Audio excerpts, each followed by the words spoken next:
Good morning, I'm Saini at the University of Canberra. I'm speaking with Michelle Grattan in our weekly conversation about politics in Australia. Good morning, Michelle. Hi, Deep. Michelle, you called it a week from hell for the government, and it truly was a week from hell. First the defeat for Liberals, a resounding defeat for Liberals in Victoria, and then on the heels of that, the government falls officially into a minority status with the swearing in of Karen Phelps. In all of this, government is looking like it's in a disarray, as is the Liberal Party.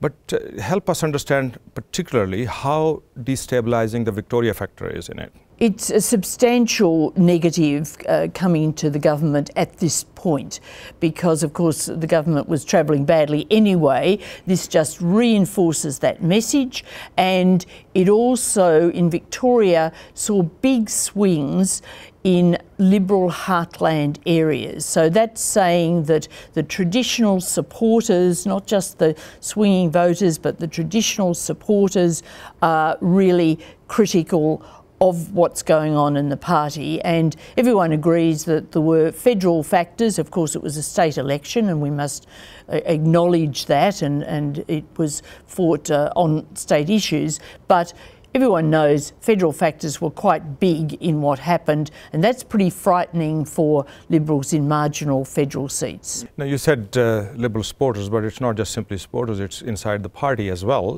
Let's talk about Scott Ryan, the President of Senate. He has used some pretty strong and harsh words to criticize his own party over the lurch to the right. Are we seeing here a pushback against the party right within the party itself? I think we are seeing that.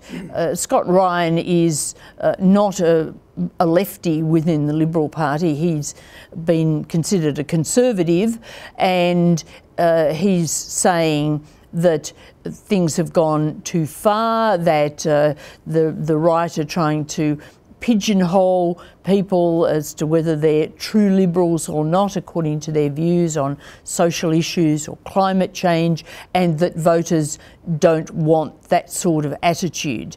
Now, other people, moderates in the Liberal Party, are trying to push back. Julie Bishop is being quite outspoken on a number of issues. For example, this week she said that the Liberals should join with Labor and support a national energy guarantee. Now, of course, that was the policy that was right at the heart of the Liberal leadership meltdown, and that was dumped by the government. So there is a pushback, but the Conservatives, the right-wingers, are also fighting hard.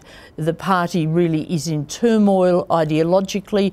I don't think this is going to be resolved before the election. And then the week from hell continues. In comes Julia Banks, and she goes out, leaves the party, defects to the crossbench. And she does so in a way that leaves the leader surprised completely. Scott Morrison obviously had no clue about it. He was doing a press conference when she announced that she was defecting. How damaging is that factor? Well, it's damaging at multiple levels, I think. Firstly, it means that the government's another vote down, and it was already in minority government. It's now further into minority government.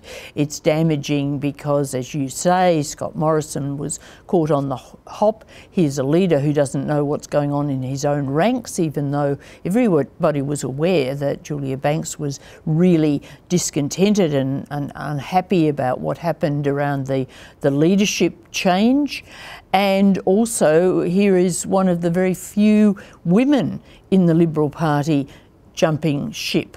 And the problem of the lack of Liberal women is a severe one for the government going into the election. The Liberal Party seems to have no way of addressing that, and the message has just been reinforced. You've now got these four strong women on the crossbench getting a lot of publicity, pursuing agendas, and the Liberal Party is far behind. So while all of that is going on and the chances that Liberals could get re-elected or the coalition could get re-elected are becoming, should I say, vanishingly small. In that context, Scott Morrison's already committed that the budget will come down on the 2nd of April and there'll be election in May.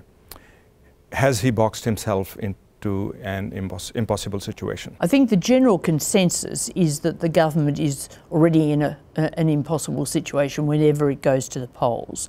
Now, in politics, you've got to be careful never to say never, but all the money at the moment is on a Labor government next year. On the timing of the election, well, the Liberals have always been leaning to May, although there was speculation that maybe Malcolm Turnbull would go in March, but many Liberals feel that they don't want to face the voters of New South Wales before the state government does, because the first of the two governments that is up for election among New South Wales voters is likely to get a double hit. The baseball bats will be out and they'll want to hit really hard. That's the theory. I personally think that the federal government would have perhaps had a case to go in March. People would come out of the Christmas period, the holiday period, perhaps feeling less bombarded by politics, feeling in a slightly better mood than they will be in May. But anyway, the government's view is that May is the better time. I think there's a bit of a hope that, oh well, if you wait in office, maybe something will turn up.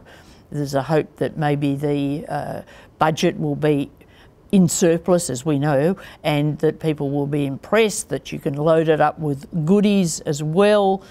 That's the theory, but I think that the practice will be, or the result will be rather different, of course. Let's see how it works in practice then. Yeah. Let's finish with Peter Dutton. The issue of his eligibility to sit in the Parliament is still up in the air. He's been away because of an injury, and we have now the last week of Parliament this year coming up. How likely is it that that issue is going to be referred to the High Court at this time? Labor's working very hard to try and muster the numbers for a referral. It needs 6 of the 7 crossbenchers. I think as we sit here today, it's impossible to predict.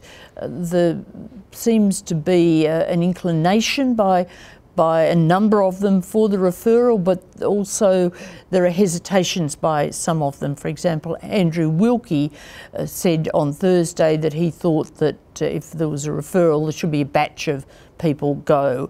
So this is very much a work in progress. The government will be anxious, I think, to improve the mood of the crossbench by maybe making some concessions on various matters. It's a possible course. Labor will be certainly getting into their ear over the next few days, but don't take any bets either way.